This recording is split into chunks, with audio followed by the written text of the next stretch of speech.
প্রধান উপদেষ্টা অধ্যাপক ড. মোহাম্মদ ইউনুস জানিয়েছেন, চীনের বেল্ট অ্যান্ড রোড উদ্যোগকে বাংলাদেশ সর্বোচ্চ গুরুত্ব দেয়। চীনের গণমাধ্যম CGTN-কে দেওয়া এক সাক্ষাৎকারে তিনি একথা জানান। শনিবার 5 এপ্রিল ওই সাক্ষাৎকারটি প্রকাশ করা হয়। সাক্ষাৎকারে চীনের সঙ্গে থাকা সম্পর্ক নতুন উচ্চতায় নিয়ে যাওয়ার আশা ব্যক্ত করেন প্রধান উপদেষ্টা। বাংলাদেশে চীনের বিনিয়োগ এবং শিল্প কারখানা স্থানান্তর করার আহ্বান জানান তিনি। বাংলাদেশ দক্ষিণ এশিয়ার প্রথম দেশ যারা BRI সহযোগিতার জন্য চীনের সঙ্গে একটি সমঝোতা স্মারক স্বাক্ষর করেছে।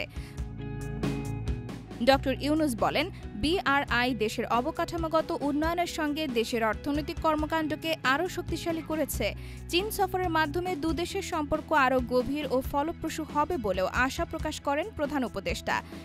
সাক্ষাৎকারে বাংলাদেশ চাইনিজ সাংস্কৃতিক কেন্দ্র স্থাপনের প্রস্তাব দেন ড. মোহাম্মদ ইউনুস। এর মাধ্যমে দুদেশের সাংস্কৃতিক বিনিময় সম্ভব হবে। প্রসঙ্গত, চীন সরকারের আমন্ত্রণে বেইজিং সফর করেন প্রধান উপদেষ্টা। সফরে চীনের প্রেসিডেন্ট শি জিনপিংয়ের সঙ্গে দ্বিপাক্ষিক বৈঠক করেন ড. ইউনুস। সেখানে দেশটির ভাইস প্রেসিডেন্ট হান জেং এর সঙ্গেও সাক্ষাৎ হয় বাংলাদেশের অন্তর্বর্তী সরকার প্রধানের।